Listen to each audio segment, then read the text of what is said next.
네. 뭐 잘 보셨네요. 그 뒷부분 구제편인데 그래도 잘하셨네요. 잘하셨는데 이제 좀 많이 틀린 문제들이, 그래서 지금 정답률이 그렇게 뭐 낮은 문제들이 많이 없습니다. 그래서 몇 가지 정도 할 텐데 1번을 많이 틀리셨네요. 1번을 많이 틀리셨네요. 네. 1번에 보시면 공무원, 국가배상법상 공무원이 있죠. 그죠? 국가배상법상 공무원 같은 경우는 이 정부조직법상 공무원과는 다르게 널리 공부를 하기만 하면 된다. 그죠? 그리고 교통할아버지 생각하시면 바로 거기에 나오는 공모 위탁이 일시적이고 한정적인 사항에 관한 것들까지도 공무원이 된다는 겁니다. 이 공모 위탁 일시적 한정적인 거는 교통할아버지 생각하시면 됩니다. 자, 그 다음에 보시면 2번 같은 경우는요. 이게 틀린 이유가 여러분 뭐냐 하면 일체의 비권력적 작용 때문에, 일체의 비권력적 작용, 뭐는 제외됩니까? 사경제적 작용이 제외돼서 그렇죠. 사경제적 작용. 사경제적 작용이 제외되기 때문에, 그래서 일체의 때문에 틀렸습니다. 일체의 때문에 틀렸습니다. 그 다음에 3번에 보시면요. 여기 여러분 직무행위 있죠. 그죠? 국가배상법상 요건은 직무행위인데 직무행위가 되려면 어떻게 돼야 됩니까? 그렇죠. 그래, 야이 돼지야님 맞습니다만은, 그래, 야이 돼지야. 그래, 일체 때문에 틀렸다. 이 돼지야. 일체의 때문에 틀렸습니다. 그리고 거기 보시면 행위 자체의 외관을 객관적으로 관찰해. 이게 바로 외형설이죠. 그렇죠. 잘하셨습니다. 외형설. 잘하셨습니다. 네. 그 다음에 보시면 국가배상법상 공무원의 중과실이라 하면 거의 고의와 같은 거예요. 고의와 같은 거. 고의와 같은 거기 때문에, 네. 이른바 이거는 중과실이라는 거의 가까운, 고의에 가까운 현저한 상태 결여입니다. 네. 그 다음에 보시면요. 정답은 2번이죠. 일체의 때문에 틀렸어요. 사경제적 작용은 제외된다라는 것을 생각을 하시면 됩니다. 그 다음 많이 틀린 게 몇 번이죠? 4번입니다. 4번. 아, 2번만 해설 듣고 가야지. 2번을 틀린 분이 있는 모양인데, 자, 2번 보시죠. 2번, 그럼 2번만 문제 하겠습니다. 2번에 보면요. 기억해 보면 이게 바로 뭡니까? 거부 처분이 취소된 경우죠.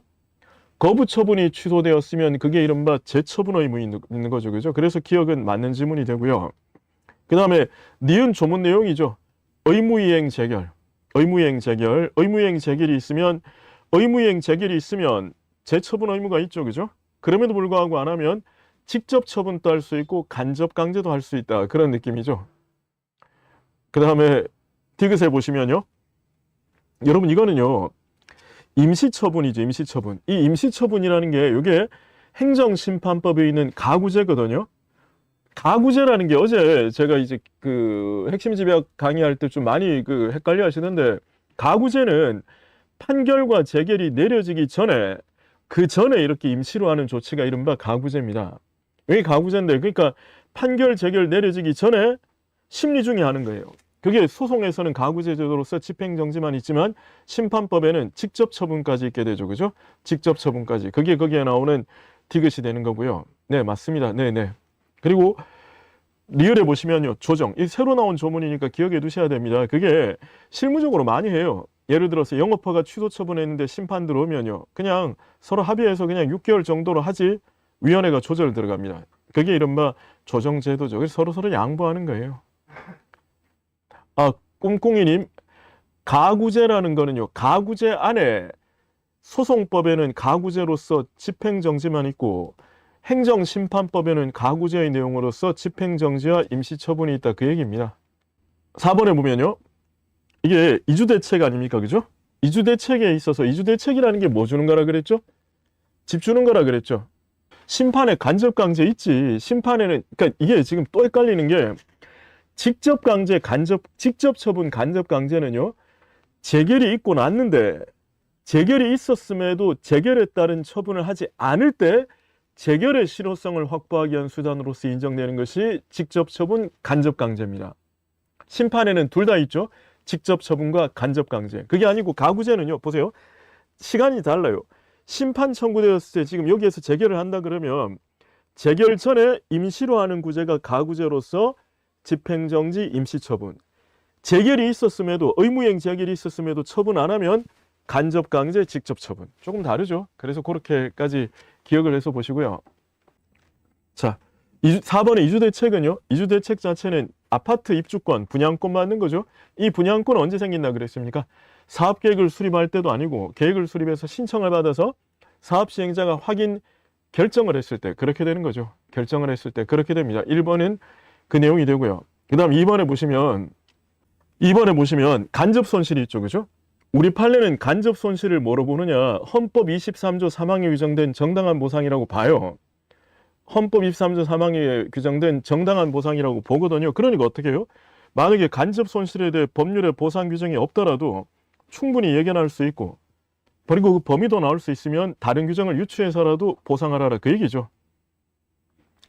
잼나요님 맞습니다. 생활보상안의 이주대책이 대표적인 생활보상 이주대책이에요. 대표적인 생활보상 이주대책입니다. 네, 맞습니다. 네, 잘하셨네요. 네. 그 다음에 3번에 보시면요. 이게 요즘 들어서 자주 나오는 판례입니다. 요즘 들어서 자주 나오는 판례인데, 요게요.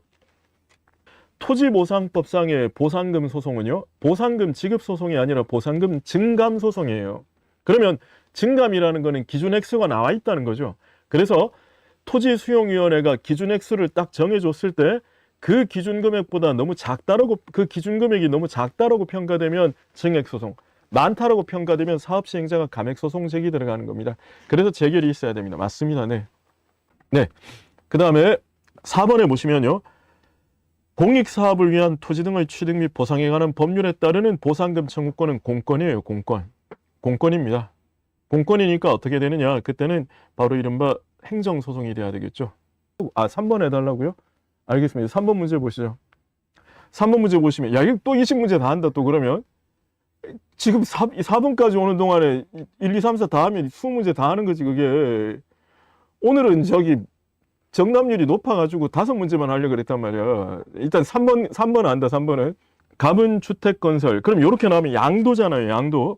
양도인데, 지금 양도되었는데, 양도되면 양수인이, 그죠? 사업 주체가 변경되었다는 것을 이제 신청을 하지 않습니까? 신청을 하는데 지금 보시면요. 이게 지금 거부했다고 나오죠.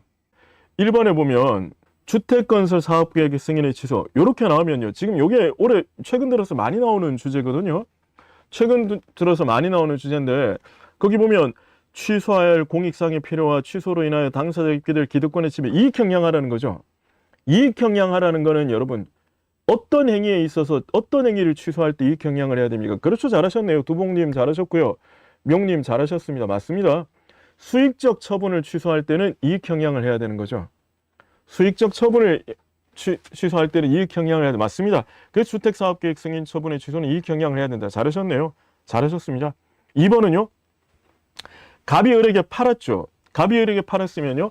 민사적으로 그러니까 개인과 개인 간의 관계에서는 을에게 넘어갔을지라도 행정청 입장에서는 아직 여전히 사업자 갑이에요. 그러면 을이 사업자로서의 지위를 누리기 위해서는 행정청이 양도 사실을 승인해야 됩니다.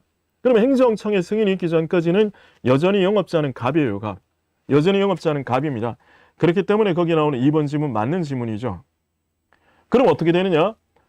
행정청이 갑에 대한 허가를 취소해버리지 않습니까? 갑에 대한 허가를 취소해버리잖아요. 갑에 대한 허가를 취소해버리면 을은 어떻게 해요? 행정법상 영업자가 될 수가 없지. 그러니까 갑에 대한 취소는 곧 을에 대한 불이익 처분이 돼요. 갑에 대한 취소는 곧 을에 대한 불이익 처분이 됩니다. 그렇기 때문에 을은 원고적격이 있다는 겁니다. 맞습니다. 네, 잘하셨습니다. 네, 맞습니다. 4번에 보시면 그러니까 행정청이 하는 취소의 상대방은 갑이거든요. 갑. 행정청이 하는 취소는 갑입니다. 그러니까 갑이 상대방이 되니까 갑한테 대한 취소가 을에 대한 불이익이에요.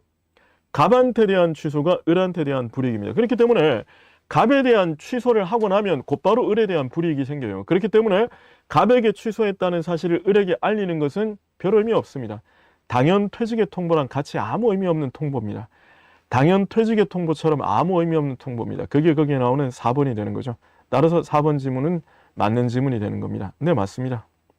네. 네네. 당연 퇴직의 통보처럼 생각하시면 됩니다.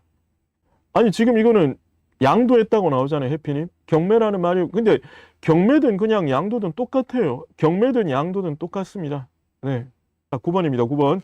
1번에 보시면 무효인 조세부가 처분에 기하여 납부된 세금에, 여러분 보세요. 제가 늘 말씀드리지만 묻는 것에서 출발해야 돼요. 묻는 것에서. 묻는 것에서 출발해야 됩니다. 묻는 것에서 출발하면, 자 보세요. 반환을 구하는 것, 이렇게 나오죠. 반환을 구하는 것, 반환을 구하는 것. 그러면 그때는 어떻게 됩니까? 반환을 구하는 것. 그러면 반환 소송 아닙니까? 그럼 부당이득 반환 소송이죠. 부당이득 반환 소송. 부당이득 반환 소송. 그렇죠. 네, 잘하셨습니다. 부당이득 반환 구하는 것. 그럼 네, 베니셔님 그렇게 찾으셔야 됩니다. 반환을 구하는 것, 그렇게 찾으셔야 돼요. 맞습니다. 2번에 보시면 부가가치세 있죠. 부가가치세. 부가가치세는 부당이득 아닙니다. 네, 토끼님 원래 대부분이 다 국어 문제입니다. 누누이 말씀드리지만 부가가치세는 부당이득이 아니죠. 부가가치세는 부당이득이 아니라 그랬습니다. 이건 애당초 국가가 환급할 목적으로 가지고 있는 거예요. 그래서 부당이득이 아니기 때문에 세법상 권리죠. 공권이죠. 당사자 소송이 되는 겁니다. 그게 2번이 되는 겁니다.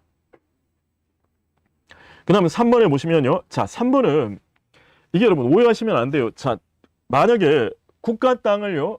개인이 무단으로 쓰죠. 국가 땅을 개인이 무단으로 1년간 쓰면 이게 무단점유자예요. 무단점유자에 대해서는 국가는 변상하라고 얘기할 수가 있습니다. 요 변상금권은요. 우리 법에 따르면 변상금 부과를 하죠. 상대방이 안 내죠. 강제징수하도록 되어 있습니다. 변상금 부과는, 그리고 변상 부과는 만약에 1년 동안 100만 원짜리 월 100만 원짜리 땅을 1년 동안 쓰면 1200만 원만 내면 되는데 무단 점유하면 20%를 추가해서 강제징수 들어가요. 전형적인 행정의 우월적 지위인 처분이 됩니다. 변상 무과권은 처분이거든요. 그런데 만약에 계약도 안 하고 1년 동안 땅을 썼으면 부당이득이죠. 그럼 부당이득을 또 반환을 해야 돼요. 두 가지 권리가 동시에 생깁니다. 그러니까 권리는요. 하나만 생기는 게 아니라 여러 가지가 생길 수가 있습니다. 만약에 제가 포장이사를 맡겼는데 이삿짐센터 직원이 그 물건을 함부로 달아서 깨졌다. 계약 위반으로 인한 권리도 생기고요. 불법 행위로 인한 권리도 생깁니다. 권리가 생길 수 있습니다. 권리가 두 개 생겼죠.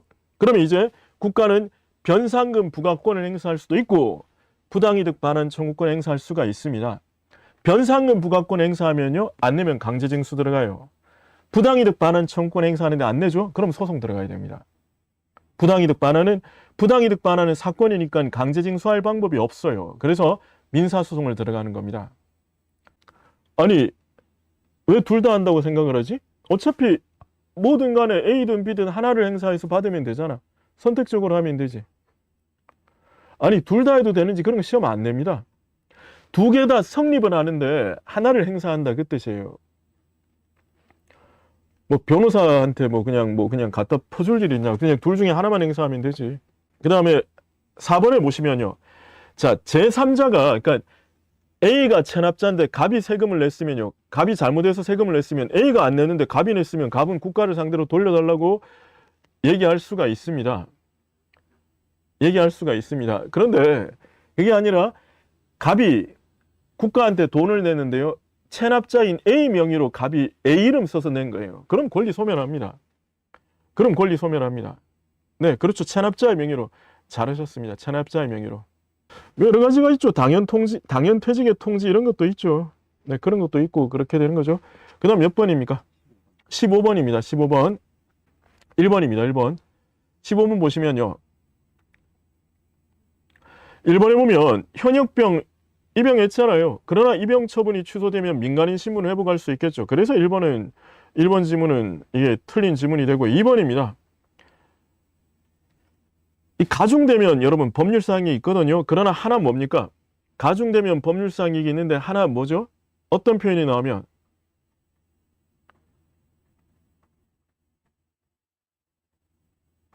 그렇죠. 실제로 가중된 제재 처분을 받을 우려가 없어졌으면 이공님 잘하시네요. 네. 이공님 잘하시네요. 실제로 가중된 처분을 받을 우려가 없어지면 바로 건축사 사건이었죠. 연 이후에 영업 정지 받으면 면허 취소되도록 되어 있습니다. 한 번 걸리면 면허 정지인데 두 번 걸리면 면허 취소되도록 되어 있거든요. 단 연 이해예요. 근데 이 사람이 2000년 2월 1일에 6개월 영업 정지를 받았습니다. 취소성 제기했는데 9월 1일이에요. 6개월 기간이 지났지만 가중되도록 돼 있으니까 소익이 있거든요. 그러나 시간이 흘러서 2001년 4월 1일이 되면 이제 걸리더라도 연 2회 아니잖아요. 그러면 실제로 가중 처분을 받을 우려가 없어졌으면 소익이 없다는 게 그 내용이죠. 그리고 4번은요. 바로 급여와의 관계에서 그렇죠. 월정수당 잘하셨네요. 네, 김준영님 맞습니다. 그러나 그렇죠. 자진 입대, 지원 입대하면은 소익이 없다는 게 그 내용이죠. 아, 3번 설명 안 했네요. 죄송합니다. 3번 설명 안 했네요. 3번은요. 자, 보세요. 제가 공장이 있는데 공장 등록이 취소되었습니다. 제가 공장이 있는데 공장 등록이 취소되면 철거 들어올 거 아닙니까? 그러니까 공장 등록 처분이 취소되면 공장 등록 취소 처분을 다툴 소익이 있어요. 그러나 공장 등록이 취소된 후에 건물이 철거되었죠. 공장 등록 취소해봐야 무슨 의미가 있습니까? 공장 등록이 취소된 후에 건물까지 철거되면 공장 등록을 부활해봐야 무슨 말이죠? 아무 의미 없죠. 그러니까 그때는 다툴 필요가 없는데요. 다만 어떻게 해요? 만약에 수도권에 공장이 있었는데 제가 지방에 똑같은 공장을 하면요. 이전 등록이죠. 근데 잘 아시다시피 지방 분권화 측면에서 공장을 지방으로 이전하면 세제 혜택이 주어져요. 그럼 어떻게 되느냐? 비록 서울에 있는 공장은 건물이 철거되었더라도 등록을 부활시켜 둬야 제가 지방에서 하면 이전 등록이 되고, 만약에 등록이 부활되지 않으면 지방에서 공장해봐야 신규 등록이죠. 신규냐 이전이냐는 것은 세제 혜택 면에서 큰 차이가 있습니다. 공장 등록을 부활할 필요가 있다는 게 그 뜻이 됩니다. 네, 잘하셨죠, 그죠? 잘하시네요. 지금 잘하시네요. 네. 아, 14번에 리을만 설명해 달라고요? 14번에 리을이 뭔데? 아니, 이게 보세요. 자, 보세요. 여러분 보십시오. 행정심판 인용 재결이 있었죠? 행정심판에 인용 재결이 있었죠? 행정심판에 인용 재결이 있었잖아요. 지금 리을 설명하고 있습니다. 행정심판에 인용 재결이 있었으면 보세요. 이미 행정심판을 청구한 사람은 재결이 났으니까 만족 얻은 거예요. 심판 청구를 통해서는 모든 이익을 다 얻은 겁니다. 그러나 만약에 인용 재결이 있었는데도 불구하고 행정청이 거부 처분이 취소되었다? 그러면 인용 재결이 있었으면 재처분해야 될 거 아닙니까? 재처분 의무가 있음에도 불구하고 처분 안 하면요. 간접강제, 배상 명할 수 있잖아요. 그 배상 명하는 거는요. 당연히 또 국민이 또 신청을 해야죠. 국민이 신청을 해서 이때는 신청이 있어야 됩니다. 아까 여러분 제가 가구제와 결정이 재결이 있고 난 이후에 구제수단이 다르다 그랬죠. 의무이행 재결이 있고 났음에도 불구하고 처분을 안 하면 직접 처분, 간접 강제할 수 있거든요. 요거는 재결 이후의 문제니까 별도 신청을 해야 돼요. 그러나 가구제인 임시처분과 집행정지 있죠. 이거는요. 취소 소송을 제기했잖아요. 취소 심판을 청구했잖아요. 그러면 본구제를 요청한 상태에서는 당연히 임시구제는 위원회나 법원의 권한에 포함됩니다. 그래서 가구제인 임시처분과 집행정지는 신청 또는 직권이 됩니다. 그거랑 구분하셔야 됩니다. 일단 19번 보시겠습니다. 19번. 1번은요. 법인 아닌 사단재단 또 권리를 누릴 수 있지. 권리를 누릴 수 있으니까 그러니까 법인 아닌 사단재단도 권리를 누릴 수 있으니까 청구인 적격이 있습니다. 법인 아닌 사단재단 명의로. 법인 아닌 사단재단 명의로. 자, 그 1번 지문은요. 틀린 지문이고요. 그 다음 보시면 예를 들어 건물 철거 명령을 받았는데요. 제가 심판 청구하는 중에 건물 철거 명령을 받았는데 제가 사망했습니다. 그러면 제 건물을 상속한 사람이 있겠죠. 그럼 그 사람이 당연히 청구인 지위 받으면 돼요. 근데 그게 아니라 건물 철거 명령을 받았는데 제가 건물을 누군가에 팔았어요. 그럼 그 사람이 어떻게 됩니까? 그 사람이 정말 건물을 산 사람인지 아니면 단순한 브로커인지를 따지기 위해서 위원회의 허가를 받아야 됩니다. 그래서 2번 지문은 맞습니다. 자, 아까 아니요. 얘들아 그 수년 있잖아. 수년 사건이 아니고 수년은 각하된 거야. 수녀는 법인인데 각하된 거야. 수녀는 법인이야. 현돈이님 맞습니다. 수녀는 법인이야, 법인. 이게 어떻게 수녀? 아, 저기 놀려봐봐. 아까 뭐라고? 저기 뭐야? 저게 수녀원이구나. 재량준처럼 누가 그러던데? 자기들이 그냥 그 지레 짐작해서 또 이게 또 수녀원 파례라 그래서 또 저기 써니가 저렇게 가르치더라 이런 얘기한다. 수녀원은 법인이고 이거는 지금 법인 아닌 사단이잖아. 응? 얘들아 지금 수녀원은 법인이고 수녀원은 법인이고 이거는 지금 법인 아닌 사단이라 그랬잖아. 너네 책이랑 내 책이랑 다르냐? 아니 너네가 보는 문제랑 내가 보는 문제랑 다르냐? 왜 국어를 너네 마음대로 재해체하고 있냐? 너네 무슨 뭐 저기 그 이 뭐 이렇게 그냥 초현실주의 뭐 예술가들이냐? 왜 국어를 해체하고 있냐? 아니 여기 수녀원에 숫자도 안 나오는데 왜 수녀원이라고 생각하고 있어? 수녀원은 잘 들으십시오. 수녀원은 법인인데 법인이라도 법인이 누릴 수 있는 권리가 있고 못 누리는 권리가 있어요. 법인도 재산권을 누릴 수 있지만 쾌적한 환경에서 살 수 있는 권리는 수녀원이라는 법인이 누리는 게 아니라 수녀들이라는 자연인이 누리는 거잖아. 그래서 수녀원이 원고 적격이 없다는 거고 이거는 법인 아닌 사단, 재단 또 단체 명의로 청구인 적격이 있다는 거지. 다르잖아. 그렇잖아. 네. 이제 아시겠죠? 네. 그 다음 3번은요. 행정심판이든 여기 보시면 3번은요. 우리 왜 잘 보세요. 소송 중에 행정청이 제시한 처분 사유를 추가하거나 바꾸는 게 처분 사유의 추가 변경 아닙니까? 처분 사유의 추가 변경은 처음에 제시한 사유와 나중에 제시한 사유가 기본적 사실관계가 동일해야 돼요. 이게 바로 이른바 심판이든 소송이든 똑같다는 거죠. 면을 끊을 게 아니라 이걸 지금 이 카메라를 끊어야 된다. 당장 끊어야 된다. 이 마이크만 끊으면 내가 지금 얼굴에 다시 평온해진다. 이걸 끊어야 된다. 자, 그 다음에 4번은요. 그렇죠. 이게 기판역이죠. 19번에 4번이. 이게 기판역이죠. 기판역이라는 게 뭡니까? 기판역이라는 게 그렇지. 이미 판단기관이 판단한 게 있으면 임의기자 판단기관이 판단한 게 있으면 그러면 모순되는 주장하지 마라. 판단 내용과 모순되는 주장하지 마라는 게 기판역 아닙니까? 근데 여러분 보세요. 심판에서 처분이 적법하다고 기각이 되었습니다.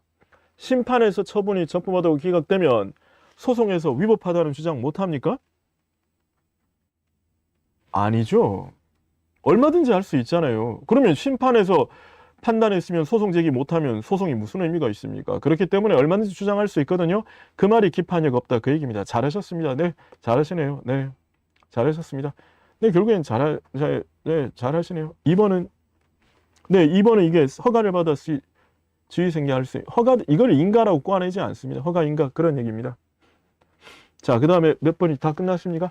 네, 감사합니다. 끝났습니다. 네, 끝났습니다. 감사합니다. 11번에 2번? 11번에 2번 보시죠. 이 사람들아, 내가 누누이 얘기하지만 읽으라고 보세요. 자, 보세요. 처분 사유의 추가 변경이 있고 처분의 변경이 있잖아. 그지 보세요. 처분 사유의 추가 변경이 있고 처분의 변경이 있어. 그지? 그러면 처분 사유의 추가 변경은 말 그대로 뭐를 바꾸는 겁니까? 처분을 바꾸는 겁니까? 아니죠. 처분 사유만 바꾸는 거예요. 예를 들면 파면 처분했는데 처음에는 뇌물을 받았다는 이유로 파면 처분을 했다가 소송 중에 파면 처분을 뇌물 받았다고 뇌물 받은 사실이 증명이 안 되니까 상관을 폭행했다는 사유로 바꾸는 거야. 그럼 보세요. 파면 처분은 그대로 유지되면서 처분 사유만 바뀌는 거지. 요게 처분 사유의 추가 변경이고요. 그게 아니라 파면 처분했다가 자기도 보니까 아무리 뇌물 받았지만 파면 처분은 너무 심했다 싶어. 그래서 어떻게? 파면 처분을 감봉 1개월 처분으로 바꾸면 요게 처분 변경이야. 그럼 처분 변경이라는 거는요. 처분이 바뀌었으니까 기존 처분에 대한 소송은 의미 없잖아. 그러니까 새로운 처분에 대한 소송을 제기해야 돼. 그게 처분의 변경이 있으면 소변경을 해야 돼. 그러나 처분 사유가 추가되면 처분은 그대로 있거든. 그 소송 그대로 가면 돼요. 그래서 2번 지문은 틀린 지문이 된다는 거죠. 네, 온돈이 맞습니다. 16번을 내가 해준다 그랬다고 언제? 언제 내가 16번 해준다 그랬지? 아, 16번 보시죠. 봅시다. 자, 보시면 법률에는 6개월 이내의 기간을 정하여 영업을 정지할 수 있다. 재량이익이죠. 그죠? 재량이익인데, 근데 이렇게 되면요, 도대체 담당 공무원이 몇 달 해야 될지 헷갈리거든. 그러니까 그런 재량이익의 기준이 있다는 겁니다. 기준이.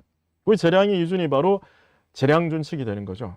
근데 보시면요, 1번 보세요. 불령인 식품위생법 시행규칙. 불령인 식품위생법 시행규칙. 식품위생법 시행규칙은 불령이라 그랬습니다. 그리고 위반 횟수에 따른 행정처분의 기준. 바로 이거는 지금 영업정지 기준 아닙니까? 영업 약 팔지 마라. 뭘 5시간 하기로 해. 영업정지 처분 기준 아닙니까? 그럼 여러분 이게 바로 뭐냐? 형식은 법규 명령인데 내용이 행정규칙. 형식과 내용이 불일치하다 그랬죠. 뭐로 가시라? 행정규칙으로 내용대로 가시라 그랬습니다. 행정규칙이 돼요. 1번은 맞는 질문이죠. 그죠? 그리고 2번 보세요. 2번에 보시면요. 똑같아요. 여러분 이거 뭡니까? 2번은 뚱거니 내용을 안 따르는 건 대통령령인 경우. 대통령령이면 형식대로 무조건 법규 명령으로 가면 됩니다. 건희님. 그 다음에 보시면요.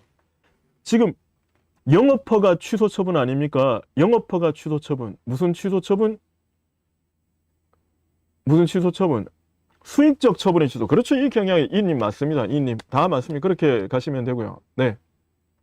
그래서 그 내용이 거기 2번 그 얘기고. 그 다음에 보시면 3번은 쉽잖아요, 여러분. 3번은 보시면요. 그렇죠. 그거 아닙니까? 바로 뭐라고요? 하자 치유되는 거의 안 되는 그거죠. 하자 치유되는 그거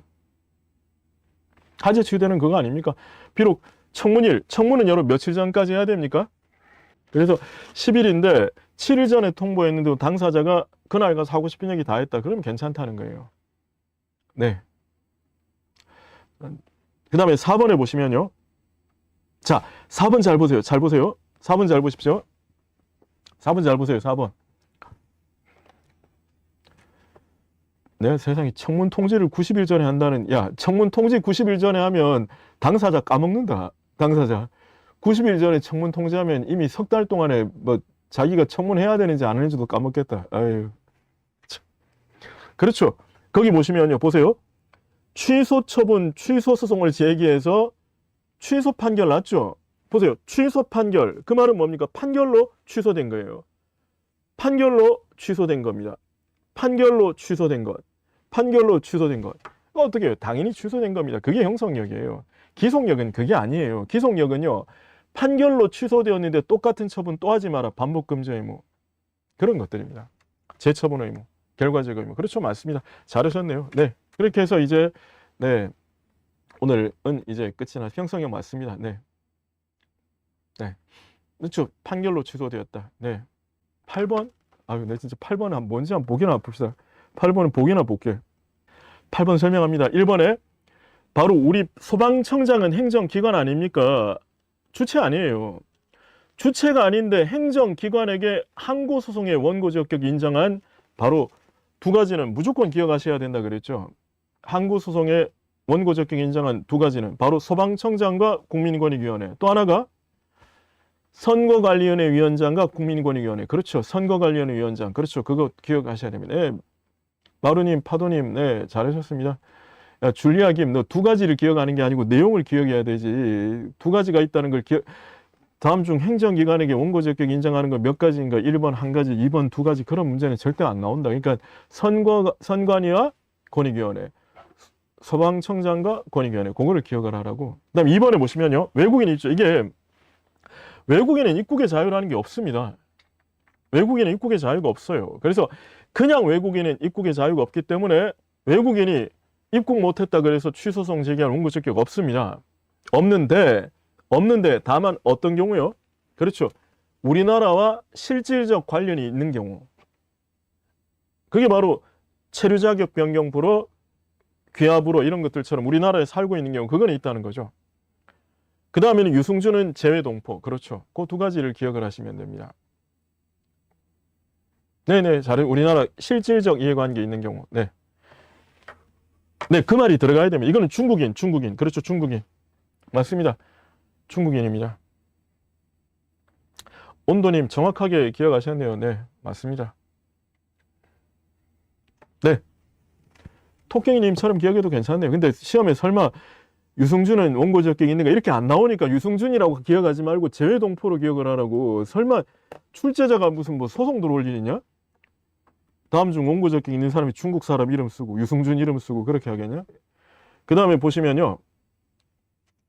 네, 라인님 맞습니다. 좀 그래서 나올 가능성이 있습니다. 자, 그 다음에 보시면 3번은요. 자, 보세요. 요게 어떤 사건인가 보세요. 요게 어떤 사건인가 보면 A가 버스 사업 면허가 있는데 B가 같은 노선에 사업 면허를 신청해서 거부당한 거예요. 자, 보시면 A가 버스 사업 면허를 가지고 있는 노선에 B가 또 신청을 한 거예요. 근데 다행히 B가 거부된 겁니다. 그러니까 저는 즐거웠죠. 근데 B가 거부 처분에 대해 취소 심판을 청구해서 인용이 된 거예요. 그럼 저는 어떻게 해요? 얘가 신규 경업자로 진입될 가능성이 있잖아요. 그래서 제가 거부 처분에 대한 거부 처분에 대한 취소 제기를 다툰 겁니다. 당연히 각하됩니다. 왜? 잘 아시다시피 보세요. 거부 처분의 취소 제기를 있어도 행정청은 또 거부할 수가 있죠. 또 거부할 수가 있죠. 그러니까 어떻게 해요? 거부할 수가 있으니까 굳이 지금 다툴 게 아니라 허가 나면 그때 다투라는 거예요. 그때 다투라. 그래서 3번 지문은 소익이 없다. 맞는 지문입니다. 그리고 인적사항 공개 결정 이거는 그렇죠. 인적사항 공개 결정은요. 그렇죠. 이곰님 정확하십니다. 후속 처분으로 다투하라 그런 겁니다. 잘하셨습니다. 4번은 뭐 병역 공개 결정 이거 이제 우리 판례가 인용했잖아요. 인용했으니까 당연히 처분이 되는 거죠. 네, 그렇게 되는 겁니다. 두목님 잘하셨습니다. 맞습니다. 자, 그 다음에 네, 그 다음에 아니지. 제가 큰일 날 제 스스로 지금 큰일 날 말을 했습니다. 네, 잘하셨습니다. 네.